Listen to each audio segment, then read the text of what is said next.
The Hedgeless Horseman here. It's January the 28th, 2024. The topic of today's video will be why we endure. I'm gonna try to show a big picture of what's happening out there and to put some things into perspective and show that, in my opinion, the opportunity right now in the resource space is so unfathomably large that if we have to wait years more, I'm not expecting there to be years more wait, but if we would have to, I think it would be more than worth it. Basically, I think the coming revaluation, which is more a matter of when, not if, is going to be so large that theoretically it would probably be worth it if it's 5 years from now, perhaps even 10 years from now. I don't think that's the case, but just to show that, hopefully get people some, some copium to stay patient, because, like, in my opinion, this is the most exciting market I have ever seen. And that's a combination of the valuations we see out there and what's probably in store for resources and resource stocks, especially junior miners. So that is, I guess, the reason why I'm pretty chill. I don't lay awake at night even though I'm fully invested.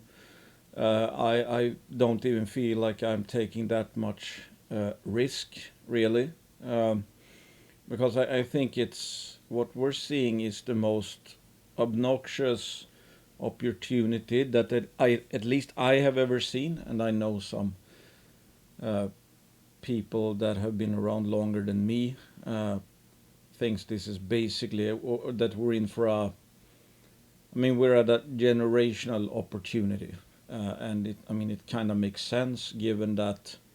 And I talked about this with a friend recently, just going over the fact that, 50 to 100 years ago, if you found a mine or if you made a discovery, you could probably put that deposit into production in very short order, especially 100 years ago. I don't have no idea if you even really needed permits. You could just start mining.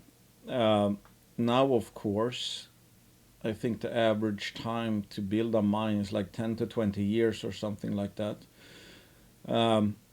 And of course, there are some deposits that have been around for decades and maybe won't ever get built simply because, well, local opposition, there's some, let's say, environmental issues, yada, yada, yada.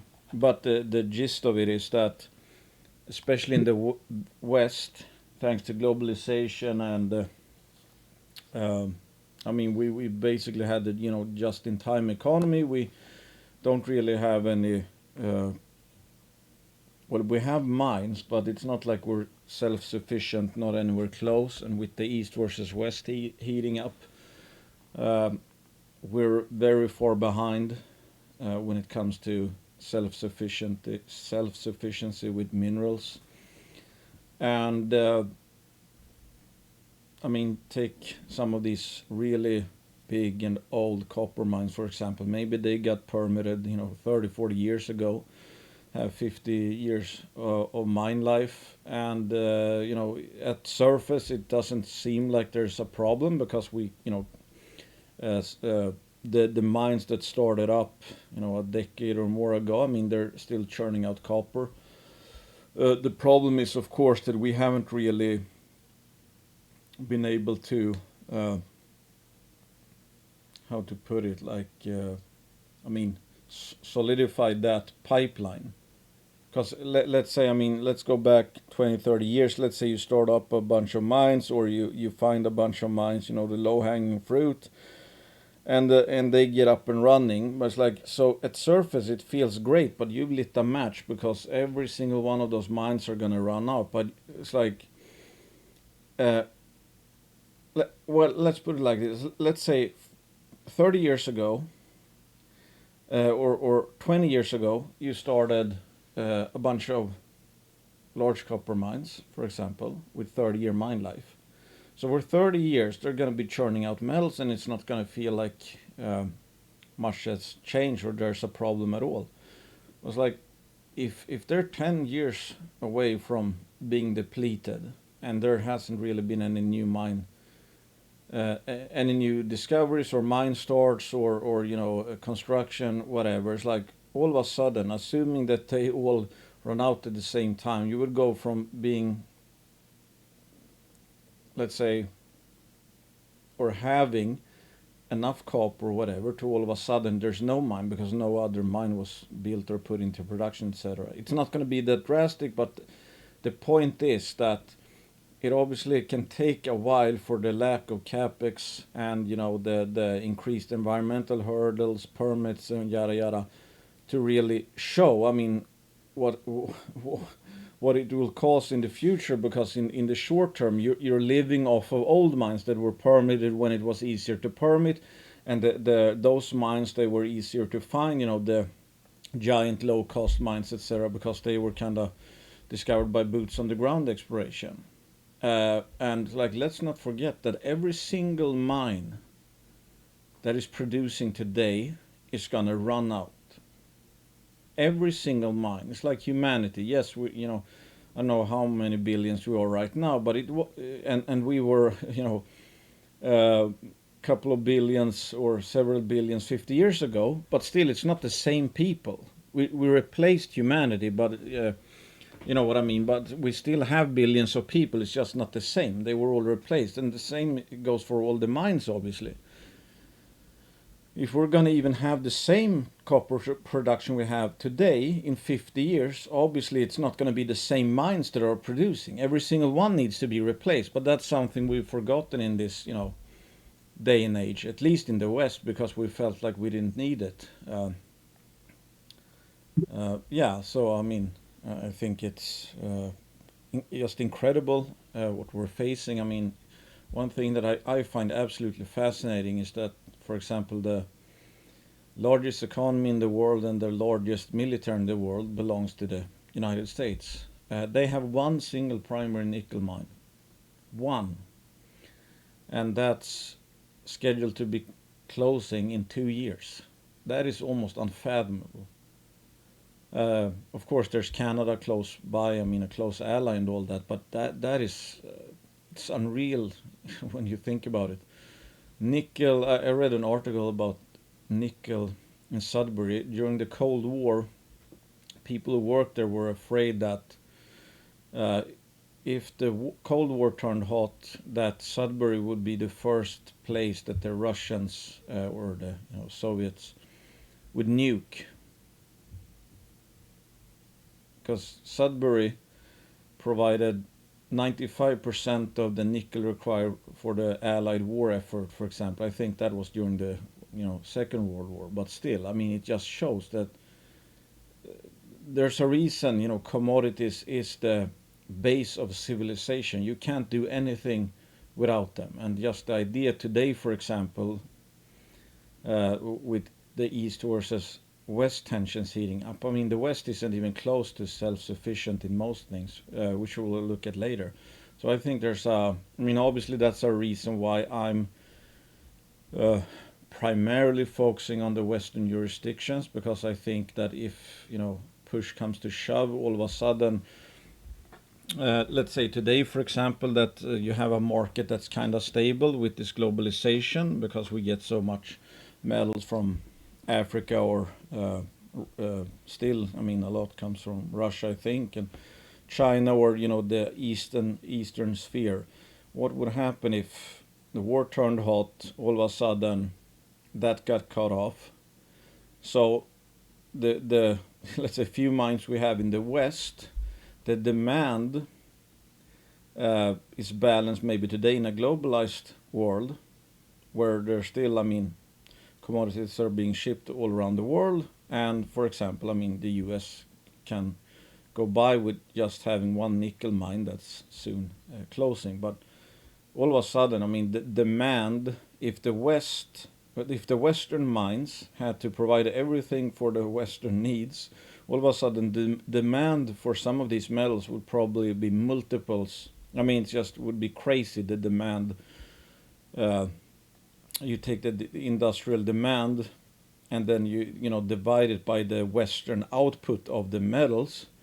I mean, who knows what would happen in that case? So I think that's a, let's say, a strategic twist to things that I mean, I think you might as well focus on the jurisdictions which are the least self-sufficient, let's say.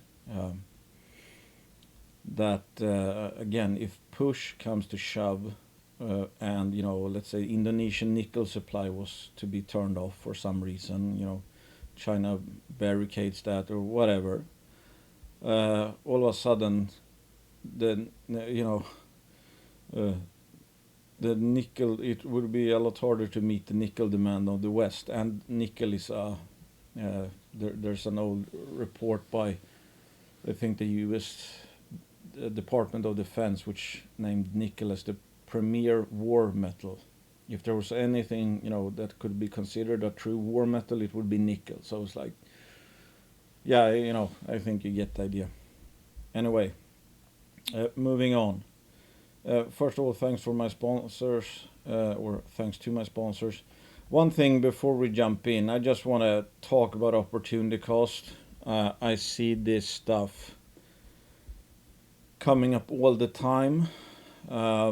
There's, yeah, I see it on Twitter, I see it in the forums, etc. Everybody's talking about opportunity cost, but almost nobody seems to actually understand what opportunity cost is. I mean, there's obviously a you know, financial definition for it, let's say a straight definition, but my point is that most people seem to be using opportunity cost, meaning that if, or use it like this, if you bought, let's say, junior miners here, someone else bought Nvidia here, and you fast forward 2 years, and Nvidia is here and junior miners are there. People will say that it means that there was, you know, huge opportunity cost. I should have been in Nvidia instead. Why? Because Nvidia went up and junior miners went down. That's how most people look at opportunity cost. They just look at what happened and then say, well, I should have been in the thing that went up. And that's the opportunity cost. That's not actually how opportunity cost works. Opportunity cost is if you put $1 somewhere, if there's an even better opportunity, given that the future is unknowable, if you would have a better expected return for whatever risk in another place, that means there's, you know, opportunity cost relative to the better opportunity. But if Nvidia, let's say this is the actual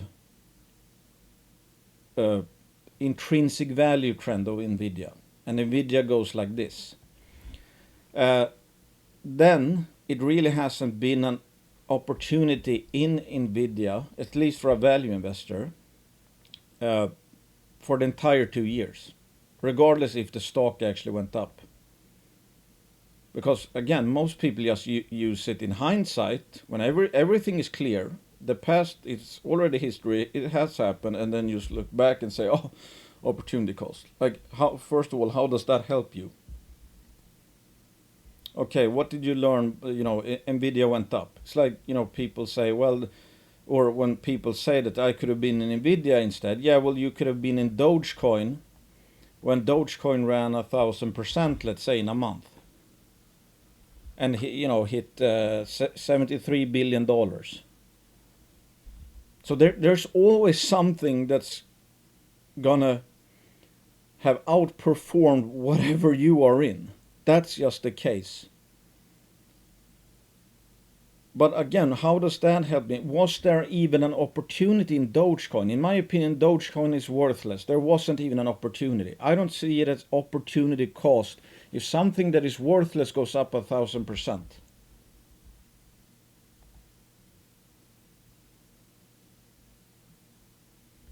in my opinion, it should make sense. Like, I mean, especially as a value investor, my goal is to buy the cheapest, the thing that is most undervalued, has the highest opportunity cost. And let's say Nvidia is overvalued and up here, whatever. Again, it's like, how does it help? Oh, Nvidia's done that. It's like, okay, you say there's opportunity cost. What does that mean? Should you buy Nvidia now because you can look at the past and see it has gone up? No, it's like, it's worthless information. Absolutely worthless information. That's not even how opportunity or opportunity cost works. That's basically like saying, let's say you have aces. Your friend has 7-2 offsuit. Both of you go all in. And the one with 7-2 offsuit, your friend, he wins and you lose with aces. And you're saying, oh, there was opportunity cost to playing aces. Again, what does that mean? That you shouldn't have played aces because 7-2 offsuit won? That makes no sense. I mean, are you going to replicate that knowing that 7-2 offsuit won the worst possible hand with the least chance of actually, providing positive returns, and you lost with the best hand, the highest probability hand to actually have some returns? Again, what does it teach you just looking at what happened? Are you going to start playing 7-2 offsuit and fold aces because you saw, quote, opportunity cost of playing aces when somebody played 7-2 offsuit? No, it doesn't make any sense because the opportunity of playing 7-2 offsuit is worse. It just happened to win, and that person, your friend, won, got rewarded for it. But it still was a shit play and wasn't even an opportunity, especially compared to your aces. That's my point. So it's like, in my opinion, I don't know where exactly Nvidia is, how overvalued it is, let's say.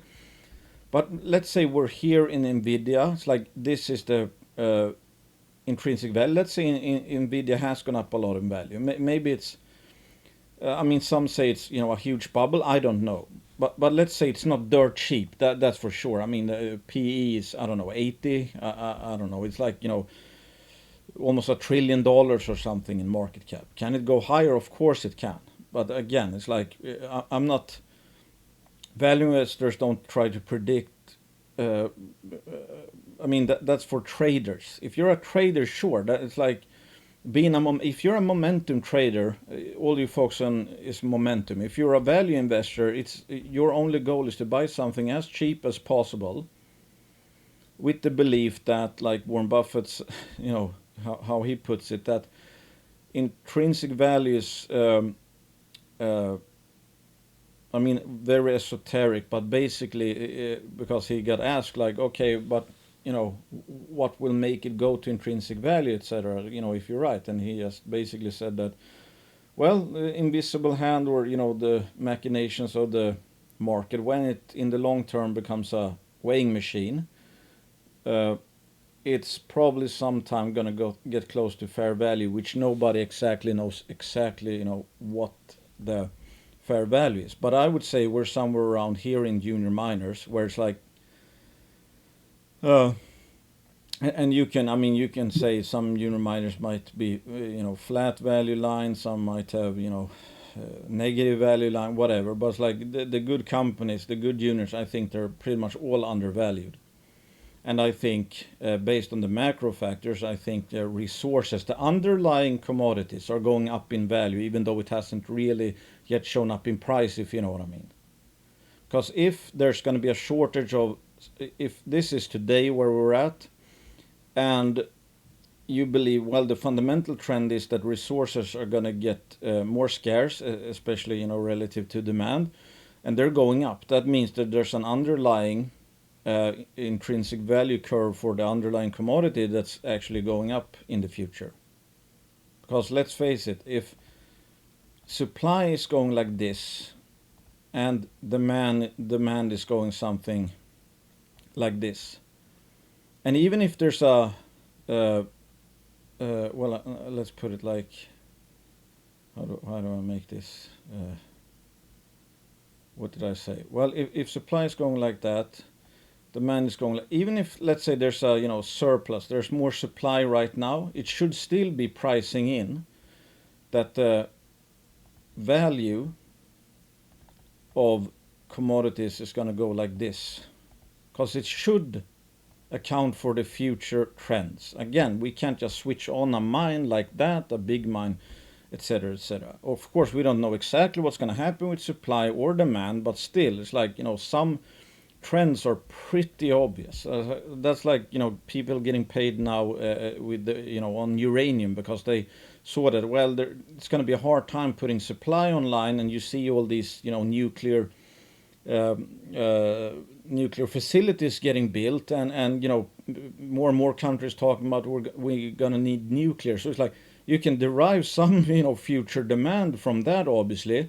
And if well, there's nobody that wants uranium mining, and there's no mine starting, etc., of course you should account for that possibility today.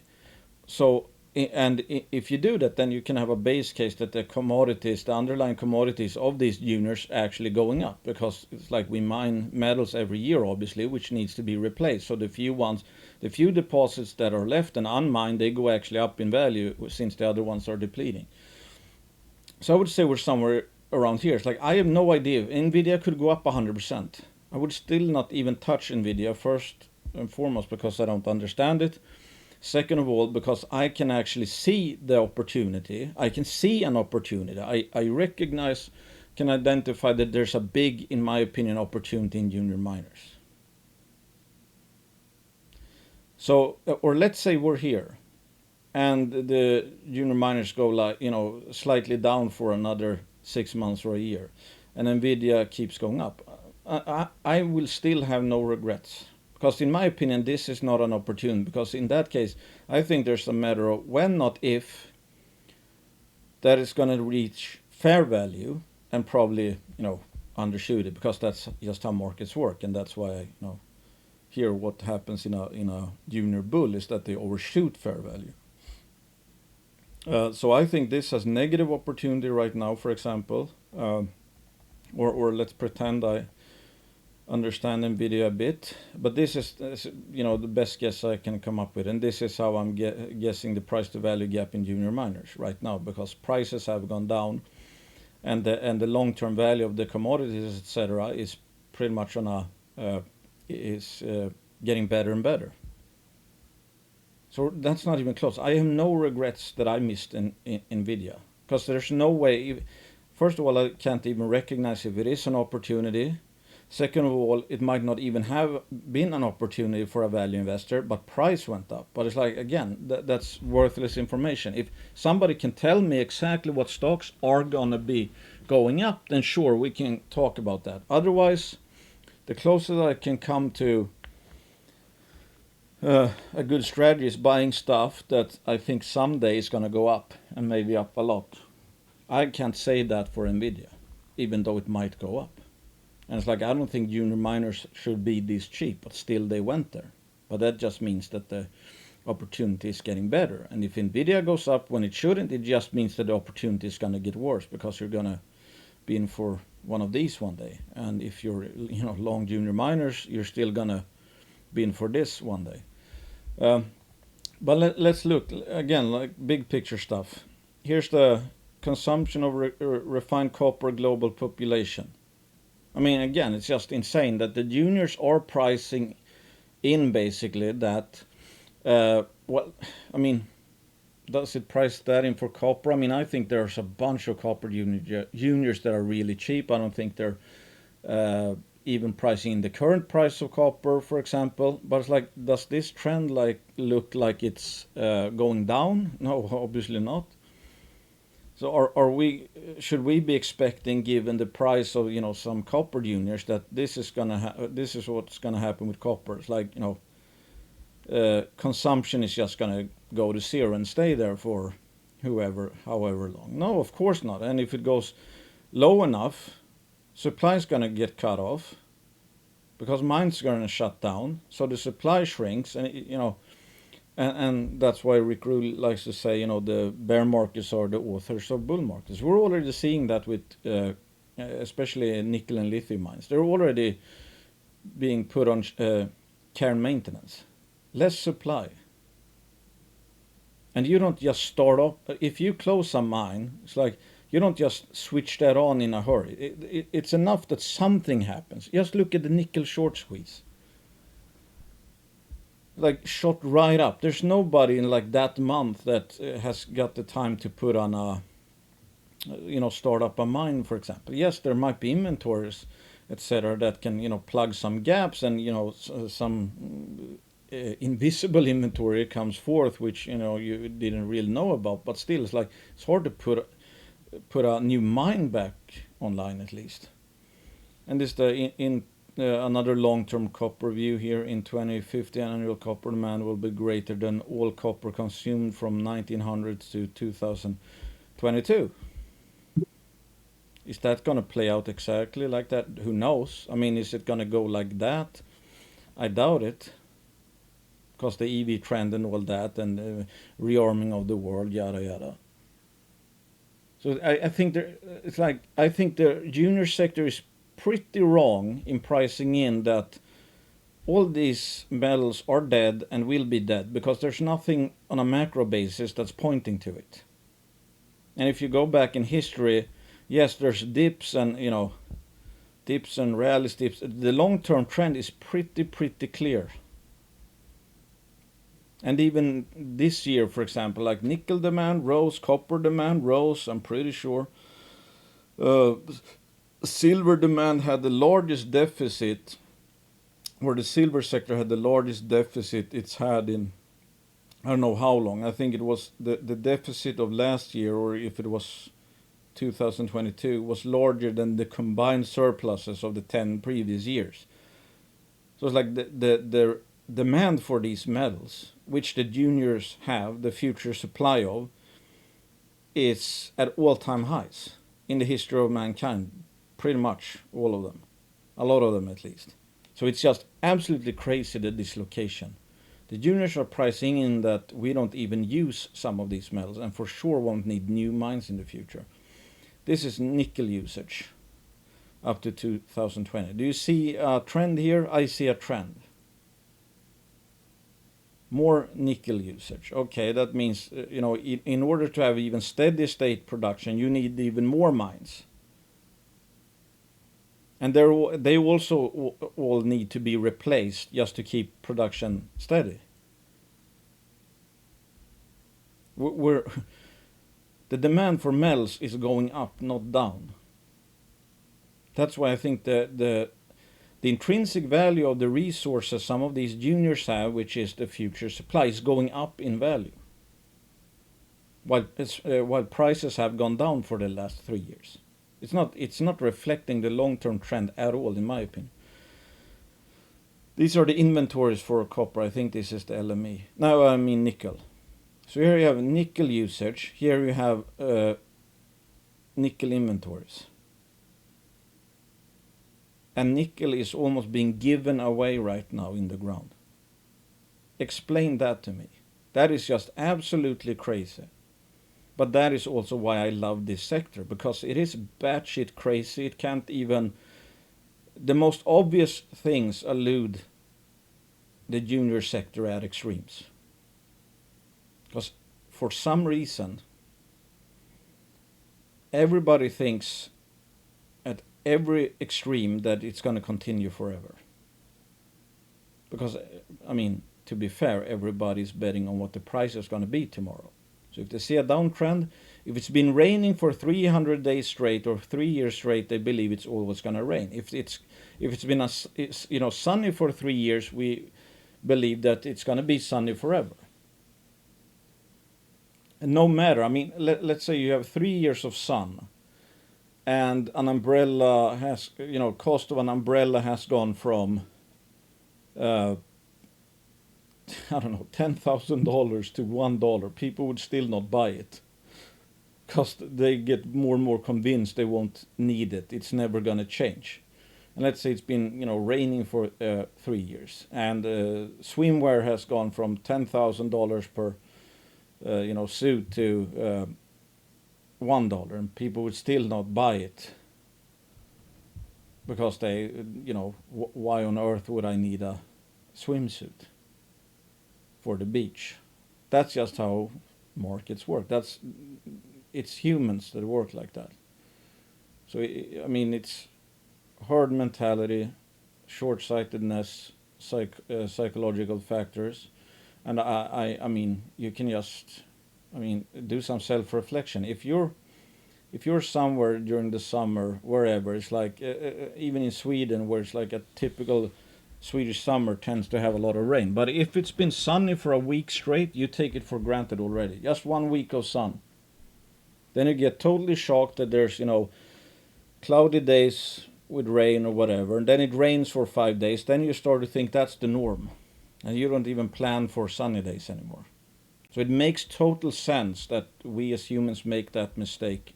And that's also the reason why the junior sector gets to these extremes, because we do the same mistakes every time. We forget. It's like what they say about war. When the people who experience the horrors of war die out, we're gonna have a new war, because the collective human race has forgotten how horrible war is.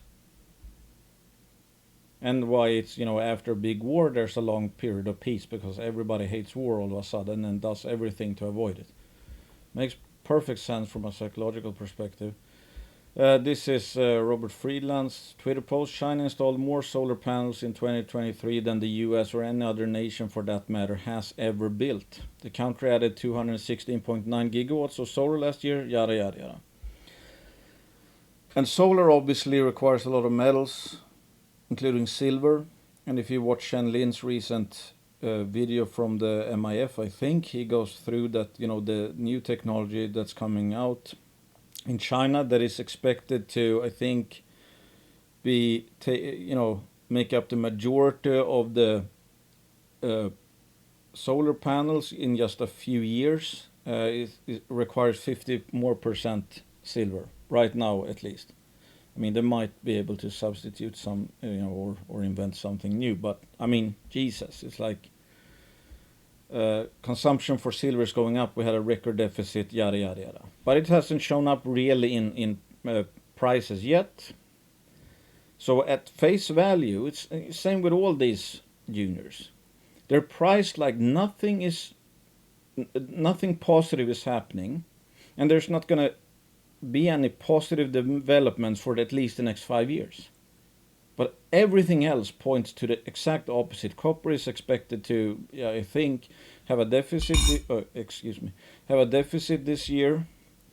Nickel is expected to have a surplus this year. But what about next year, or the year after that, or the year after that, or something geopolitical happens, or the EV trends get into hyperdrive, or It's priced for perfection. That the opposite of perfection, and that's when you want to make bets. I mean, that's what they say about not buying high. It's priced like perfection. So if things don't go perfect, you're gonna be down on it. And it's the opposite in the junior sector right now, in my opinion, that it's priced for oblivion for at least 5 years. Or maybe ever, who knows? I mean, depends on what discount rate you use, I guess.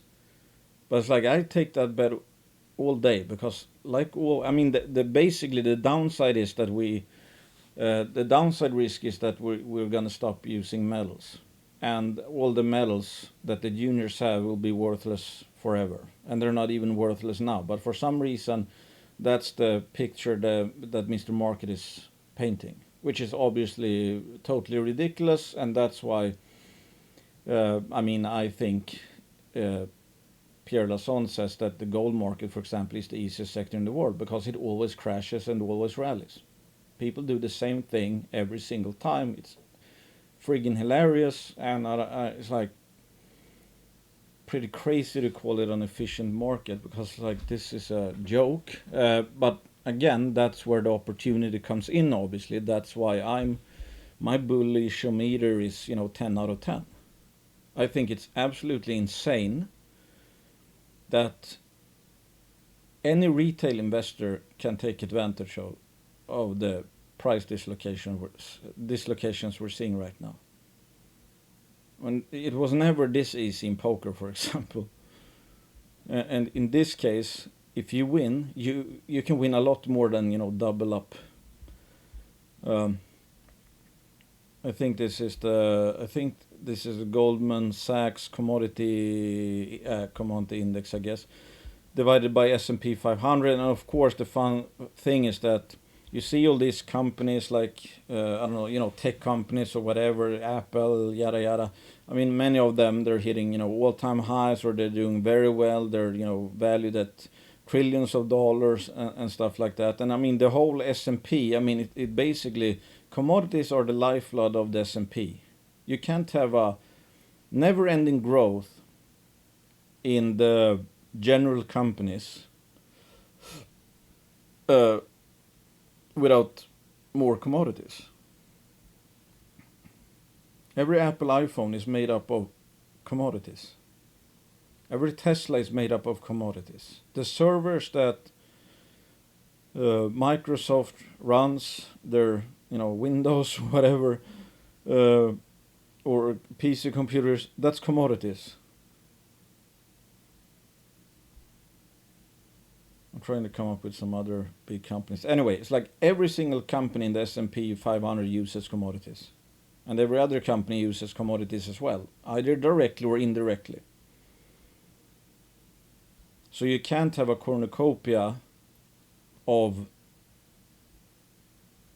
let's say regular companies without commodities.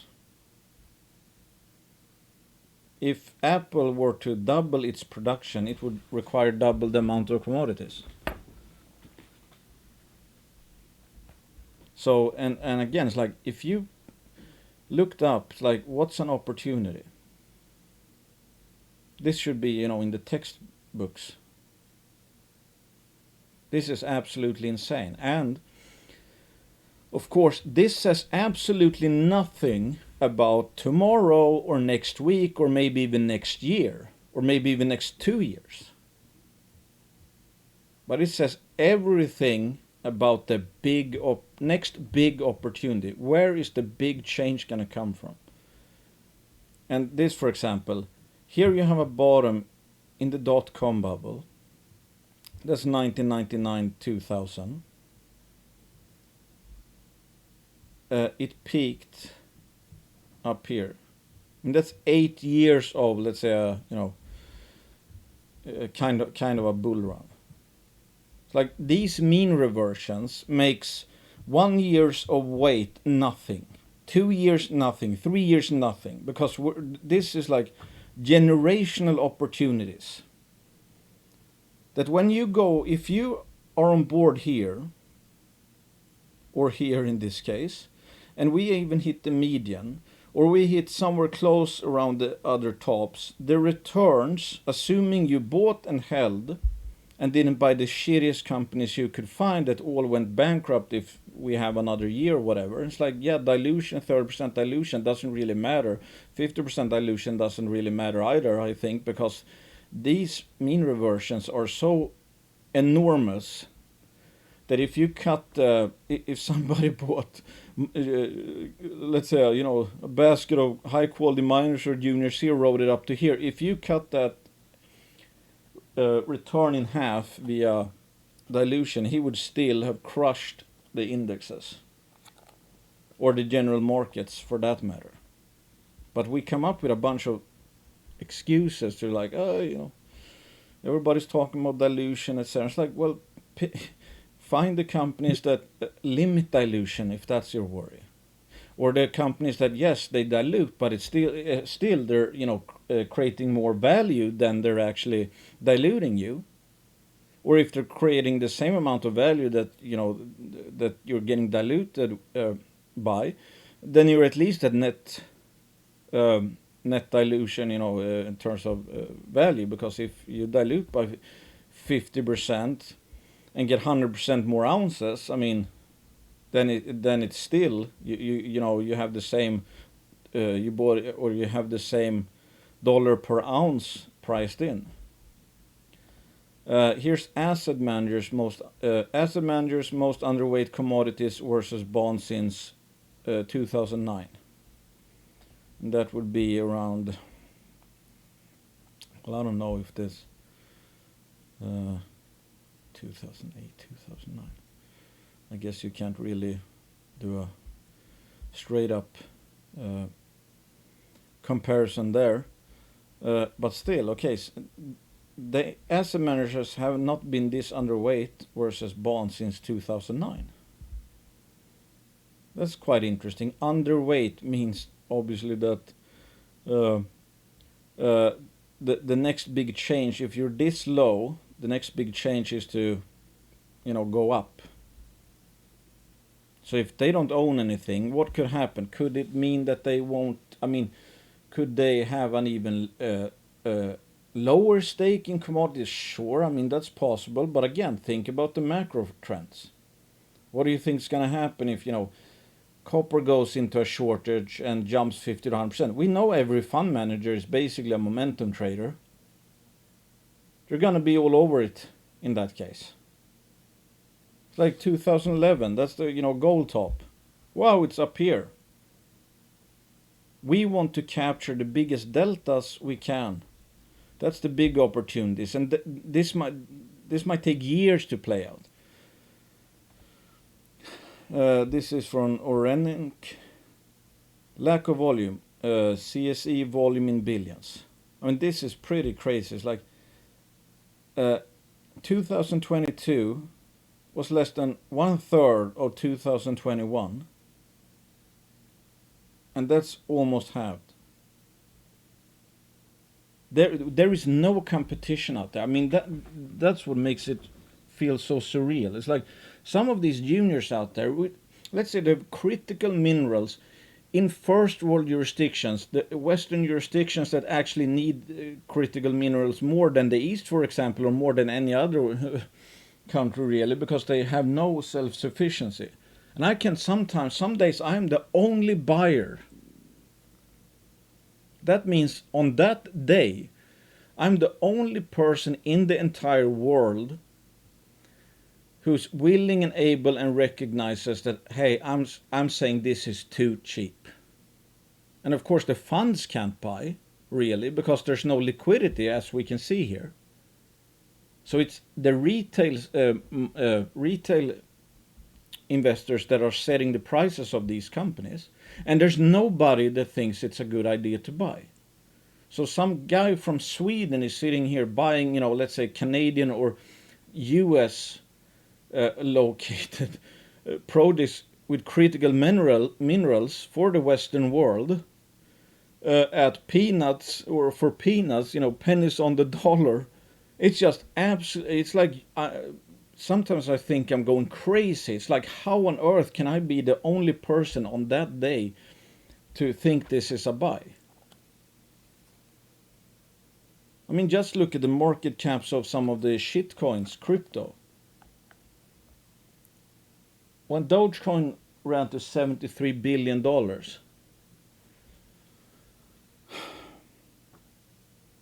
there was, Mr. Market, the average retail punter, thought that stuff had a fair, for a time being, if you assume the market, market's quote always right, whatever. I mean, they voted that they think it's worth $73 billion. And and Dogecoin is not critical for anything. It's absolutely worthless. It was created as a joke. The founder even said so, or the creator even went out and said that it was a joke. It was a meme. And at the same time, flip side of the coin, you can buy critical deposits. You can buy critical minerals and metals that the whole world needs, and especially the West, because we have so low self-sufficiency, for almost nothing. There is no competition. It just blows my mind. Just absolutely blows my mind. That's the thing. It's like, I know, and I hear people say it's like I'm hoping to get 200-300% in the next rally in the next bull market, which is a bull market is 100% guaranteed to come. But when you go through all these shorts, etc., and when you think about what's actually going on out there, it's like the expectations are so low because the dislocations have been ongoing for such a long time, and there's so many disappointed, and it feels like, and I've said this before, in bear markets it feels like you can't even imagine a bull market, basically, especially if you bought in at the highs of 2020 and you only seen a 3-year bear market. You have no idea how it feels when juniors just go up every day, 3 days in a row 10%, next day 10%, next day 8%, whatever. You have no idea how that feels because you never experienced it. And at the highs, you can't even fathom a bear market because everyone agrees stocks are going higher. Like right now, everyone agrees that stocks are going lower, and that's why people sell, not because they're overvalued, because they think it's even going lower, because you can't really rationalize selling otherwise, because it makes no sense just by looking at what's going on out there. This is another volume short. I think it was Stock Shaman on Twitter who posted this. Since 2005, the TSXV exchange has averaged over 1 billion in monthly volume. Average monthly volume in 2023 was the lowest on record. If you ever wanted to be a contrarian, this is it. If you're bull, if you're buying these commodities, these resources in the ground, you have never been more of a contrarian since ever. Well, since the records of this, at least. Think again about the asymmetrical risk reward. You are absolutely not the last one in.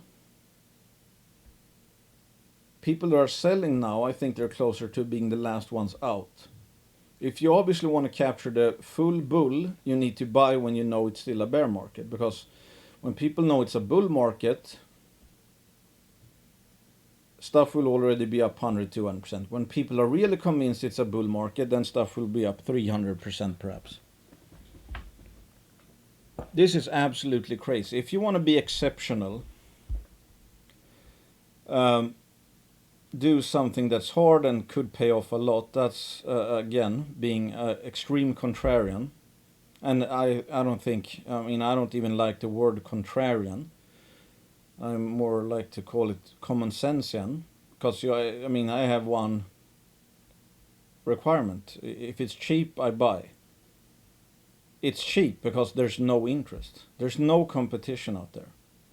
Again, some guy from Sweden and on some days can be the only one buying, let's say, potentially world-class assets or, tier 2 assets in the entire world.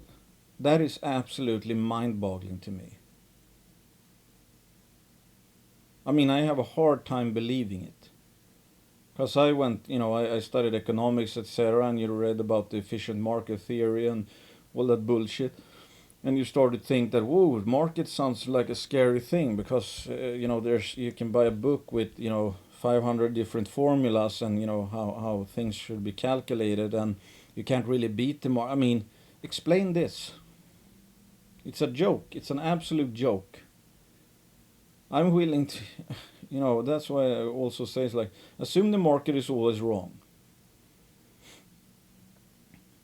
Because it makes more sense that way. Because if you're buying something at 20-year lows, if you're buying, you're long when nobody else is long, and it's dirt cheap, the most you can lose is 100% in a stock. The upside, though, is obviously absolutely bananas, maybe the highest future return potential in 20 years. It's the reward side that goes absolutely ballistic as prices go down. Best time to invest in is when industry isn't. When industry isn't. Capex in new economy versus old economy. From Marathon. So here you have commodity sectors, meaning basically how much they invest in their own business. And of course, more investments mean more output, which typically means risk of lower prices. We're down here. This goes back to 81.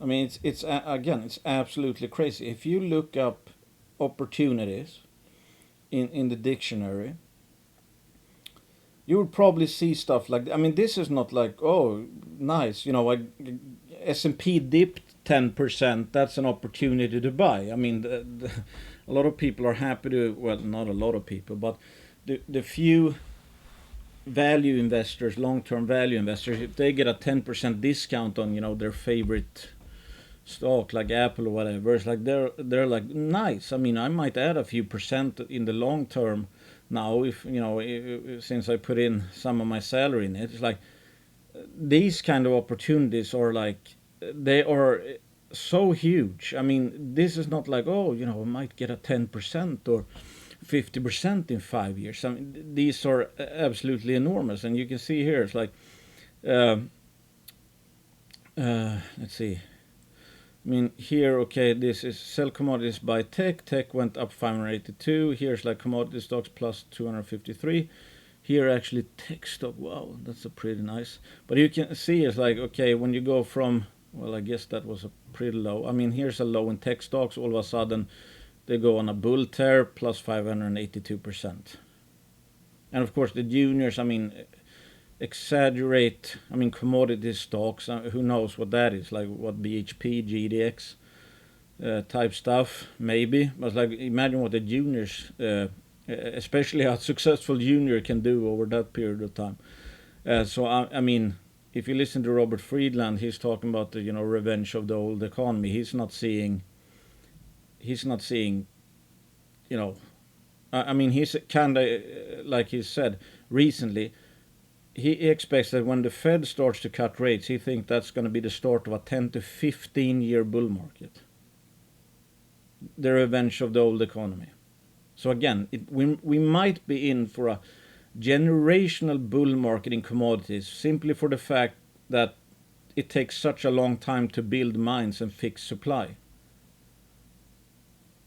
So we basically shot ourselves in the foot, and I'm here to take advantage of it.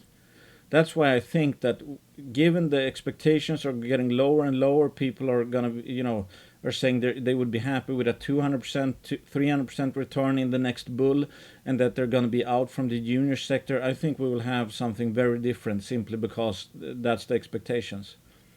And when you account for the magnitude of some of these mean reversions, again, I'm not saying 100%. Well, there's a 100% chance we're going to have a bull market, but I'm not saying there's a 100% chance we're going to have a 10 to 15 year old long bull market. But some of the smartest people in the world think so. This is interesting again with the lack of capex. Metals and mining committed investment capex and requirements. So this is what's being invested to find and put new mines into production. This is what they think is required to meet future demand. That is pretty crazy, right? So it's like, again, you saw the demand trends. They're going like this. This is investment in new mines. That should be reflected. The market, if it was efficient and rational, it should be pricing in that there's a. If you look at the copper charts, sadly I don't think I have one where you have the. Well, maybe where do we have Friedland? Let's see here. Doesn't he have one of these? No, seasonal.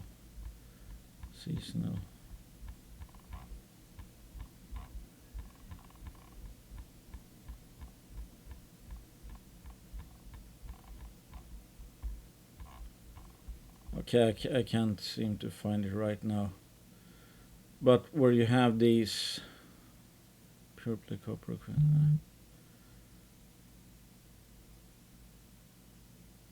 Well, there's a very at least interesting chart where you see it's like the expected copper deficit.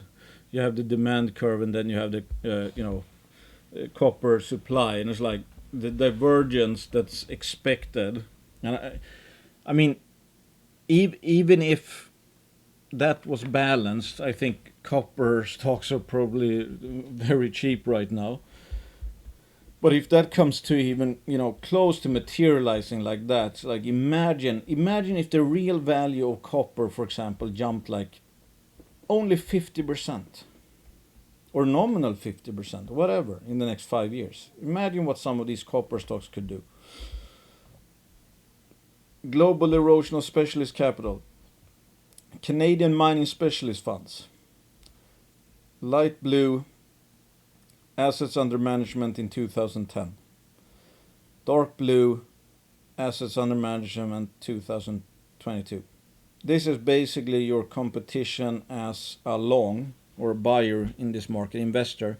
Your competition has been drastically reduced. Drastically reduced. I mean, look at these small versus how it used to be. So again, everyone is on the same side. And the markets are Mr. Market is pricing in that commodities are worthless now and will be worthless forever. I have never seen a more obvious, counter bet than that. This is just some common sense. That's like time and how, we can substitute earnings with whatever, resource growth or quality or yada yada. In the short term, sentiment is the big driver. It's like it took me probably 5 years to really appreciate how dumb the market is. For when I started out, I wanted it to fit my idea of it being an efficient, long-term oriented pricing mechanism or pricing machine. Took around 5 years to finally understand just how much sentiment drives everything. Basically, how much your neighbor's mood, your Mr. Market is basically your neighbor, and his mood swings. It's just absolutely crazy, and that's why when I finally understood that, I stopped taking stuff serious, taking the market personally, and just saw volatility for what it was. People voting with their emotions. And then everything felt a lot better after that, because I stopped getting pissed off at let's say the market or whatever, and started to just, okay, if the market is depressed today, bigger opportunity for me, sucks to be you, my neighbor, and I'm gonna take that. And can take a while, but sentiment is gonna swing again. What I've said before, the only two things we know is that sentiment always changes and what price we're paying. Barron's Gold Mining Index, just to highlight the obvious. If you see a downtrend or if you see a bear market or a bull market that has lasted forever, please contact me. I would like to find that. You can look at whatever bear. The cheaper it got, the more it goes up later. This is the best buy here. This is the best buy here. This is the best buy here. This is the best buy in in the next few years. Best buy in since a long time. This was 2015. I don't know when this is updated actually. 2006 year. But still, I mean, the conclusion is, like, if you even start to think that this downtrend is going to continue forever, stop it right now, because there's no historical evidence of that happening once. That's why I say there's 100% chance that we're going to have a bull market in the future. And I just know that from these valuations, the bigger the bear, larger the bull. You can kind of see that. I mean, this was probably the most brutal here. I mean, I don't know how much it went up. And this is like Barron's Gold Mining Index. We're not talking juniors here. It's like that's why I say also, it's like if you're down just 50% or whatever at any of these bottoms in juniors, like 100% is going to be no problem at all. What the mistakes people do, and I should say, it's not the markets themselves that kill you. It's not the bear that kills anyone. It's what people do in the bear that kills people. Here we have a example here. Let's say 3 people bought here, rode it all the way down. 1 sold, 1 held, 1 bought. Fast forward, several years. The one that added anywhere around here, well, anywhere up to well below this even, but let's say he added a bit down here. He's gonna probably be up quite a bit here. The one who held, he might actually be up a bit, and the one who sold out down here is gonna be minus 70-80%. Totally different outcomes. Same bear market, 3 different decisions, 3 different longer term returns. And again, do that every time. If you give the one that sells low this short, he'll sell low every time and he'll have absolutely nothing left. If you have one guy that, in this case, let's say he bought here and just held, I mean, he would be up a lot. Sure, this would be an eternity. Because this is an index. I mean, a lot of the miners are not even, I mean, here it's not even the same miners as here, not anywhere close. So I mean, it's it's not exactly the same as the market, of course. That Microsoft has been around for, I don't know, decades. Let's say it's like Barrick Gold or Newmont. Yeah, may they be around in 30 years? Sure, but it's like, are they gonna grow over 30 years? I have a hard time seeing that, given that they're so large that they have problems even replacing steady state production. But the idea is that the sector overall, I mean, there's not a single bear market that lasted forever, and as always, the worse the bear. The only thing here is that you're closer to the next bull market than here, because more time has passed and you're starting off from a cheaper level. So it's closer to the bull and it's going to provide higher returns than here, assuming again what you bought is cheaper than here. And what here, only that you're even closer to the next bull because the X amount of years or months have passed. And it's an even lower valuation, so you're closer to the bull and you will get even higher returns than here or here. So from a compounding perspective, this downtrend here, the merit of buying goes absolutely exponential from a compounding perspective. Higher returns, cheaper or shorter time horizon. US vulnerability to China-Russia raw material. I mean, this is basically what I started off talking about. What happens if things go south in the future? I prefer to buy stuff that the West needs a lot more of than the East.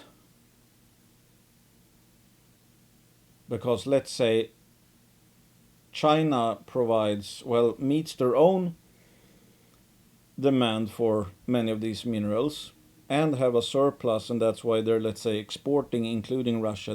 They're exporting. What happens if East versus West, there came up this big wall between the two, nothing comes out or in between the blocks? All of a sudden Russia and China might be swimming with some of these metals and prices would crash. Meanwhile, the US, for example, might have a severe shortage in a bunch of metals and prices might skyrocket because all of a sudden domestic demand is 50 times higher than domestic supply, for example. So to have that in my back pocket, I mean, if you like it from a global, if you like a metal from a global perspective where everything's, fine and dandy, everybody gets along, etc., but you have the optionality of if something goes wrong, your asset or your mine resource might go up several 100% in price simply because all of a sudden the demand for it way overshadows the supply of it in your sphere. I'll take that, because imagine if that would get supercharged. And I've heard stories about what happens in some wars with commodities, that some commodities in previous wars have shot up hundreds or thousands of percent simply because it became a critical issue. And again, it's like the people working at Sudbury thought that they would get nuked simply because how valuable nickel was to the Western war machine.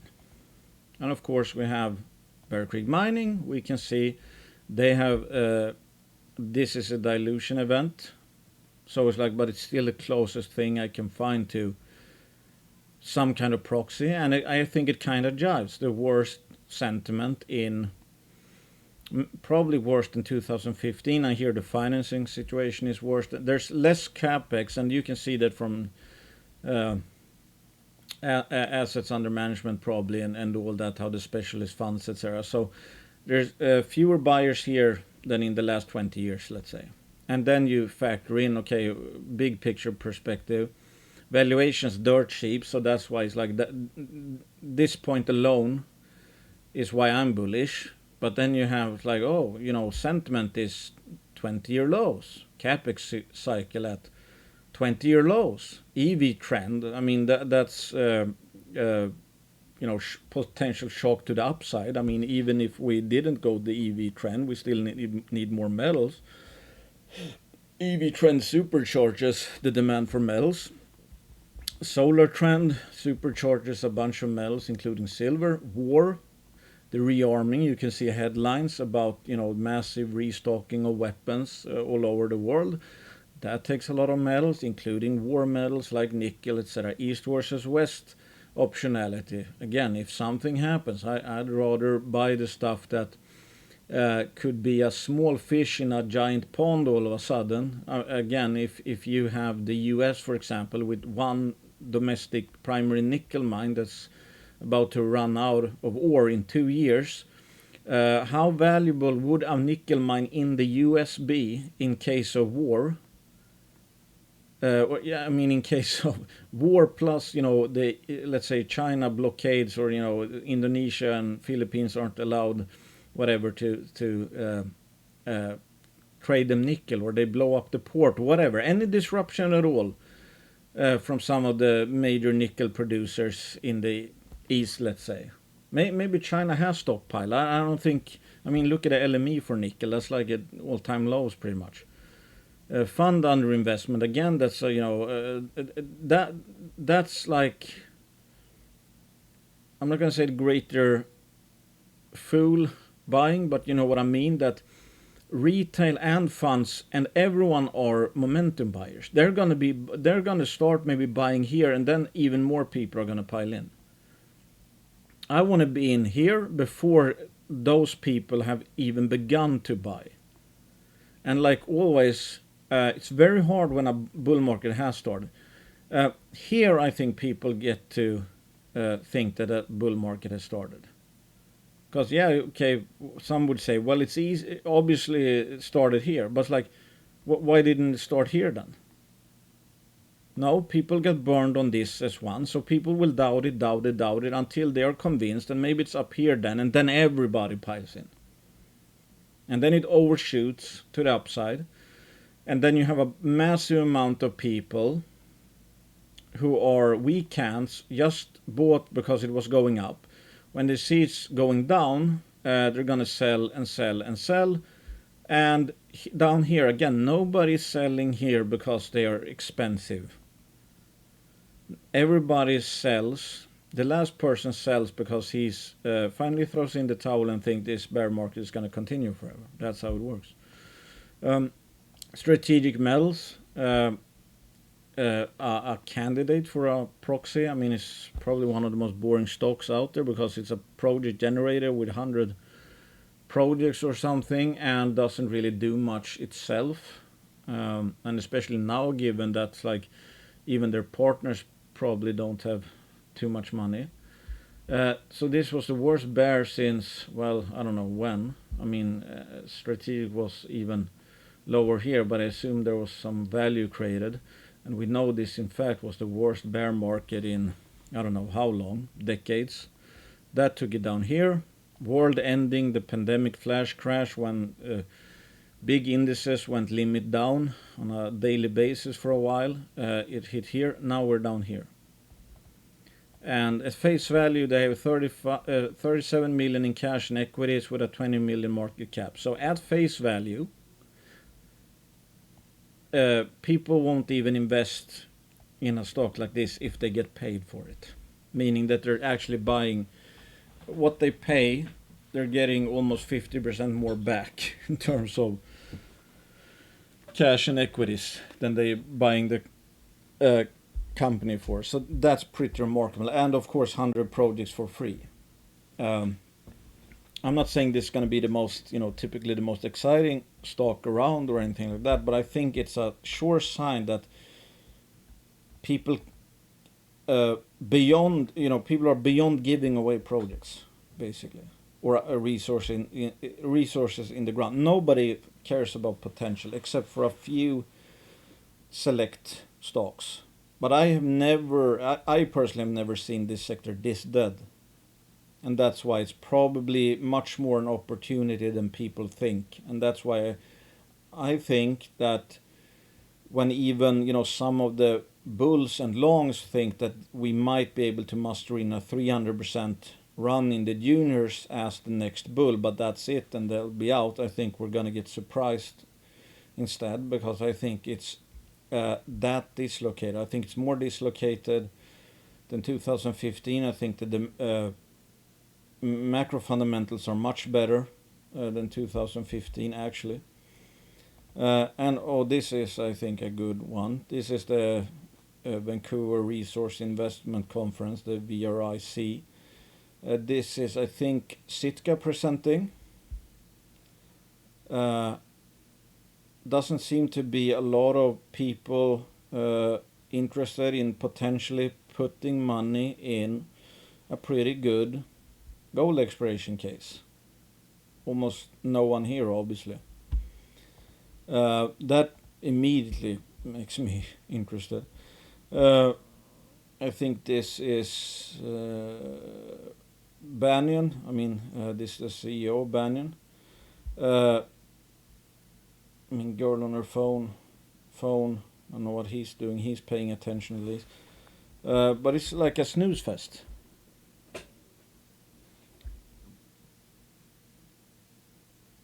Which again is weird. If you looked up opportunity in the dictionary, generational opportunities, like this is the kind of buying environment you could wait 20 years for and not see. You would probably see stuff like this. And of course, it makes perfect sense that it goes hand to hand with, to have record cheap prices, we must have record low interest as well.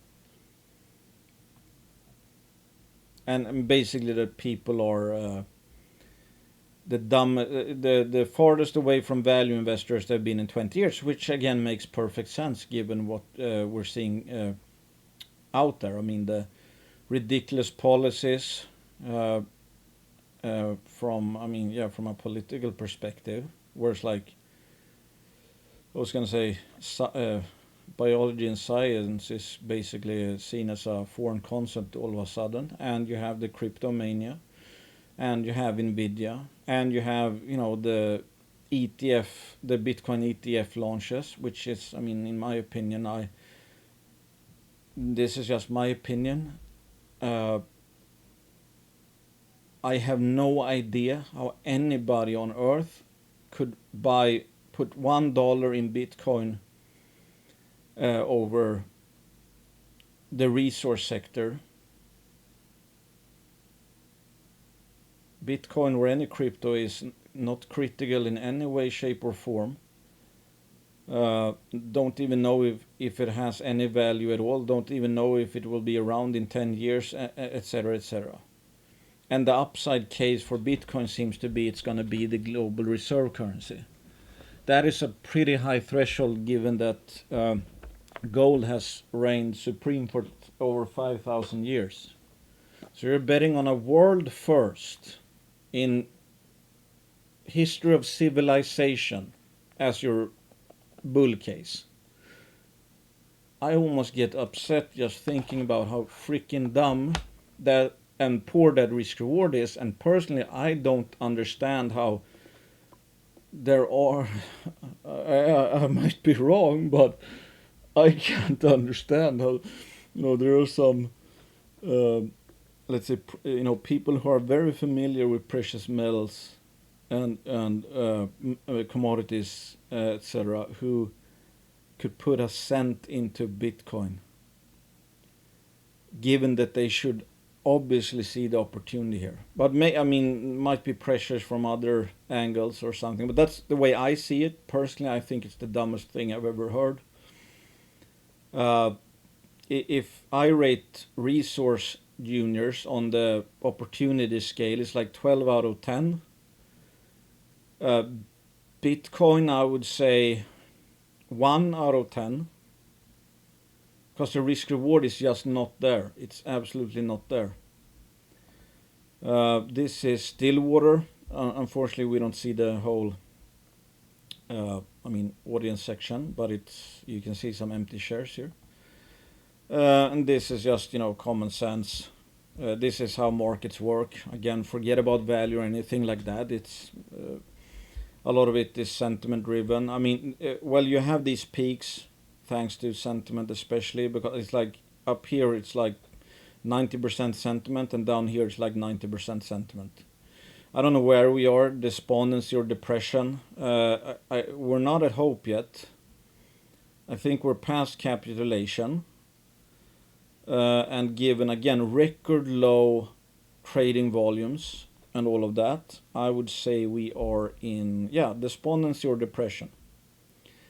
And I'm a buyer as often as I can here because we're going to go up here one day, going full circle. And that's why I also say if you bought in at around 2020, even though I don't think that was euphoria, really, but still it's like pretty bullish still. If you look at your returns from 2020 to now and you think that is a fair assessment of your investing skills long term and what you hope to get out of the market until the day you die, let's say you're minus 50%, and you think that's a fair assessment that, every 3 years I'm going to be down minus 50%, you're missing the overall point. You should really only judge your returns from the same cycle point. If you bought here, if you're down at the next 2020 equivalent sentiment peak, if you start buying here, you probably have some work to do because you had many years to actually educate yourself as well as buying lower. Then you have a real problem. Then you really need to get back to the drawing board. And the same that if you buy here, if you start investing here and at the euphoria phase you might be up 400%, it takes, let's say it takes 2 years and you think you're the smartest guy in the world. That's going from a bear market to a high. You got in cheaper than you should be able to, and it ran higher than it should. This one I found really interesting. A comment on my YouTube video. Maybe I actually went over this, but still. I remember research put out in 2003 by the largest Polish broker with a sell recommendation for KGHM at 3. Again, I think it's slotted at the very bottom of Copper Bear. What happened next? The stock went up to 150 within the next 10 years, paying over 10% yearly dividend. You will never ever find 150 bagger in the resource space if you buy at a high. You can only find 10, 50 to 100 baggers. The only way to capture them if you buy when you know we're in a bear market.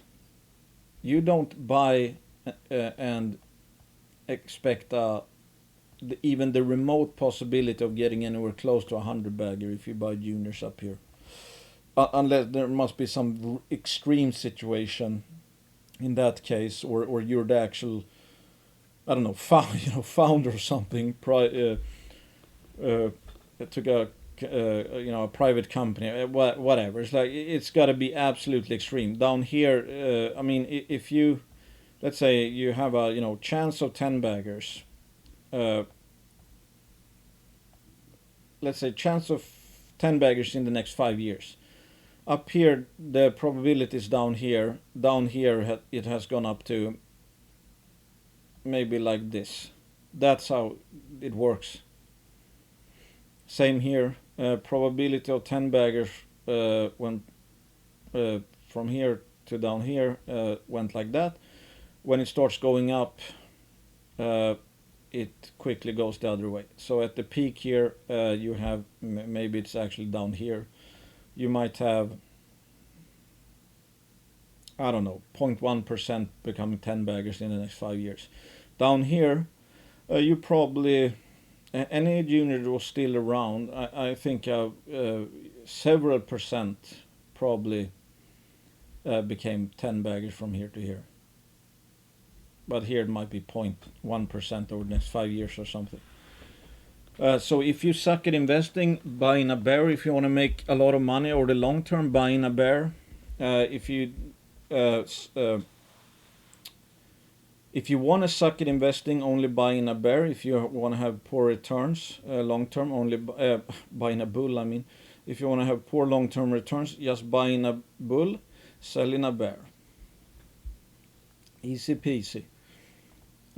This one I think is quite interesting from, I think that's Gilman. I think his name is Warren. He's apparently founder and runs the Queen's Road Capital, which basically he invests on behalf of a bunch of Australian billionaires. And he is bullish on gold stocks and stuff like that. And he says they're really cheap. But this is what he said about copper. And I think that same could be said about, a lot of the commodities, but just listen to this. Potential investments, and I'm reasonably confident that we'll be able to do so in a, shall we say, what the hell? I don't know why it's turning out. Buyer-friendly environment through 2024. But after that, I think the window is gone for the rest of our investment lives. I think that this is the one opportunity we have to get positioned at very, very fair copper prices, very, very fair company equity value prices that later on we'll look back and say, why didn't I put more money into it back then? That was a steal. Well, I'm telling you right now, it's a steal. So, yeah, I mean, it's kind of self-explanatory, but what he means is that, which rhymes with every single chart here, basically. He thinks that the opportunities we see out there, and he's in this clip, he's specifically talking about copper companies. He thinks the long-term fundamentals for copper are so great, and the valuations are so low that he thinks it's, a generational dislocation that he doesn't expect. He might have according to him, he thinks there's might still be a shot to keep getting in this low as we are now in 2024. But after that, he doesn't think we're gonna see these price to value gaps in the rest of his life. Meaning that he thinks this is a generational or opportunity of a lifetime, and if you miss out on that, you might again not see you might not see a better buying environment with higher expected future returns for the rest of your life. And that's basically what I mean by why I can't see for the life of me how anybody would buy crypto or Bitcoin if they understand the meaning of the trends going on, the sheer scale of some of these. What would happen with some of these mean reversions, combined with the kind of obvious trends that doesn't seem to be, tapering off anytime soon. So that's it. So I mean, I hope this was one of those videos where it's like, if you doubt yourself, or it's like, oh, what's the point? Why am I in here? It's been, let's say juniors are down from here to next month, and it's like you don't see any actions, like, or if you think, oh, if it's going to stay cheap for another year, I better sell out now. It's like, then you don't understand what he's talking about, and you don't fully appreciate the magnitude of what we're seeing, what's going on out there. You don't understand how, again, this is the kind of mean reversions you should be happy to wait maybe 5 to 10 years for them to actually play out. I mean, that's how obscene I think it is. And according to Gilman, he thinks this year is the last chance. He doesn't think that, obviously he thinks it's unsustainably cheap, and he thinks that this is the last year of the life of these dislocations, the life of this impressive bear market. It won't survive this year. When I hear that kind of stuff, I mean, I fully appreciate. That's why it's like, I don't care. Some people like come in almost every week and bitch about their juniors still being down or hasn't moved. It's like, I don't think you fully appreciate what we're seeing. Who gives a flying F about the next 20% or 30%? It's like the next, I don't know, 20% of whatever. It's like, let's take Bear Creek here. It's like, who gives a crap about these moves? It's like, oh, we're still not. No, but the thing is, it's a matter of when, not if, we're going to go into a bull market, right? And this might be of biblical proportions. Like, never going to see these valuations again in our lifetimes, potentially. Because the West especially has mismanaged our commodity supply pipeline that bad. And I like the expression that you can ignore reality, meaning, hey, we don't need mines, we don't want that dirty stuff here. We get all copper we want, blah blah. We don't need to invest, but you can't ignore the effects of ignoring reality. Meaning, if you don't build these mines, and you live off of old mines, what is going to happen is reality is going to catch up. These older mines are going to get shut down, and because you didn't think you needed new mines, there won't be new supply to meet the demand, and all of a sudden commodities will all of a sudden be, in war, for example, it's basically priceless. Like, again, it's like nickel during I think it was the Cold War.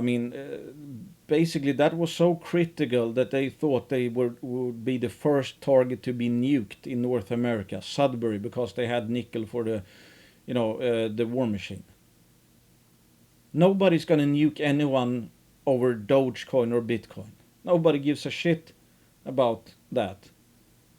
If you have all the Bitcoin in the world and I have all the nickel in the world, I control the world. You can't even use your Bitcoin unless you have nickel or copper, whatever. It's just a common sense. So that's what we're in for. So please, if you're worried about, let's say next week you're down more, or you're not up at least, or next week, next month, or next 6 months, even if we're 1-2 years away from the start of the bull, it's still gonna be worth it. I mean, I almost don't want to talk about some companies because it's like I have an endless appetite for high quality juniors, or I mean, especially resources in the Western world. I like copper, I like nickel. It's like lithium is so bombed out that that's actually interesting. I like platinum, I like palladium, I really like gold, I really like silver. All the fundamentals. Solar demand for silver is going through the roof. Maybe, you know, record deficits a year ago. Maybe that's going to even get worse. And then you have the geopolitical, and it's like, again, it's like, please understand what you're seeing. Go through all of this, research it for yourself, see how markets work, sentiment, yada yada, and think about this stuff. It's like, I have a hard time when you fully appreciate the opportunity. I think you're gonna stop being so impatient. Because when this gets going, it's gonna be more than worth it. Again, it's like a year or two doesn't even matter. That's how big the reward potential is for just a mean reversion. Let alone going into a, you know, friggin' bubble or something like that. Yeah, and even Robert Friedland, I mean, he went on to say, I think, what was it, molybdenum or something, or manganese. I went from, not too long ago, went from like $3 per pound, yada yada, to like 30 or something. I mean, you have no idea how high some of this stuff can run when it gets serious, when there's a shock in some way. But if you're playing for pennies, if you're playing for, oh, I just want to make sure my portfolio is up 5% over the next month or 10%, it's like, yeah, but you're missing the big picture. Again, I don't give a shit about where the next 10 or 20. Do you see me getting rattled out there because of stock? I mean, I'm deep in some stocks and they go, you know, 20%, you know, every other week, or down 20%. I don't care about that at all. I mean, I'm looking for when some of those plays, when those cases have been played out, they're either going to be at zero or they're probably going to be up here. I mean, not exactly perhaps, but like that's what I see. It's like in the next few years, I think I'm going to be up a lot, and really a lot in some juniors. Some might actually be losing out. I mean, some might actually be down on regardless. Like, you can't get away from that. But when the tide comes in, you're going to see moves that you have never seen if you started investing here. And again, if you look at some of these charts and trends and you listen to Warren Gilman, he's talking about never seeing these prices, commodities this cheap in the ground in his lifetime. That's how remarkable he views this. This is like, again, generational opportunity. And it certainly rhymes with this, generational. Better opportunity than maybe bottom of 2020. And that was obviously the most, I mean, a truly epic bull, when gold went from $287 to, in 2011, almost $2,000. You can imagine some mining companies that were around, and let's say some of them grew over this period of time. Yeah, so that's it. Long video. But again, I think this is, because I'm starting to get tilted, especially if, you know, if people listen to my videos and still bitch about there being, you know, down, or what happened today, or this and that, or the portfolio hasn't moved much. It's like, it's irrelevant in the grand scheme of things. It's totally irrelevant. It's like in 5 years, maybe it's like, okay, let's say this is a, you know, breakout, we go down to 2000 or below 2000, whatever. It's like, in 5 years, who knows, we might be up, or in 3 years, we might be up here. we might have a bubble in juniors. Can you imagine how high some of them will go if gold price goes up and we go from friggin' 60% undervalued, add a much higher gold price, and then add overvaluation? I mean, that's how you make, 20, 50 baggers basically. So who gives a flying F about the next 20%? We're playing for the, the large long-term swings. Because again, this says nothing about next week, not even next year. It says, I think, a lot about the next 1, 2, 3, 4, 5 years. And given the scale of some of these mean reversions, 1 year is a drop in the bucket. The market averages 8 to 9% per year over the long term. 8 to 9% over the long term. If you have to wait 2 years for 500% or 5 years for like 1,000%, whatever, it's like you would beat the absolute brakes out of the the stock market.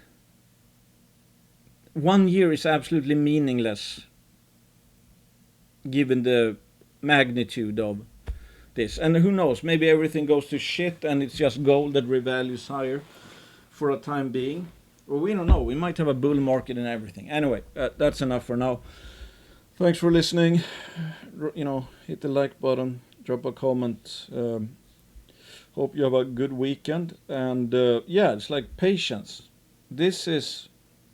This bull market is written in stone. We're gonna have a bull market. That's the facts. That is the fact. We're gonna have another bull market, and this one might be one for the ages, which we should be more than happy to wait years if need be. Still years. That's the frustrating parts about markets, that even if you know you're right, you don't know when you're gonna look right. That's the problem. So most people have a time horizon, and I think I watched a video with Rick Rule where he said most people have, like, they expect to be in the green in 6 months, otherwise they try something else. So and he means that the market doesn't care about your time horizon. But he, like Rick Rule also says, that the older he gets, the more patient he gets. He kept hammering on about uranium for a few years at least, I think. It's pretty much now that paid off.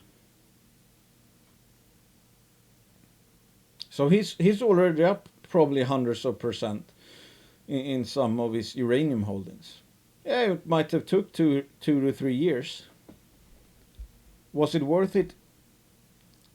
200-300% for 2-3 years of wait when the average market, when the market averages 8 to 9% per year? Yeah. If it took him 5 years for that return, it would still have been worth it. So it's like, we must get things into perspective. Forget about I'm gonna make 100% every 6 months or whatever. This sector is basically, it sucks a lot, sucks 80% of the time. Then you make it all back and more, especially if you buy low. Then it sucks and then rallies and sucks and rallies and sucks big time, and we're gonna have a rally. Thanks for listening. Not investing advice, and if I mention any stocks specifically, assume I own them, and some are banner sponsors and all of that, so consider me biased. Bye bye.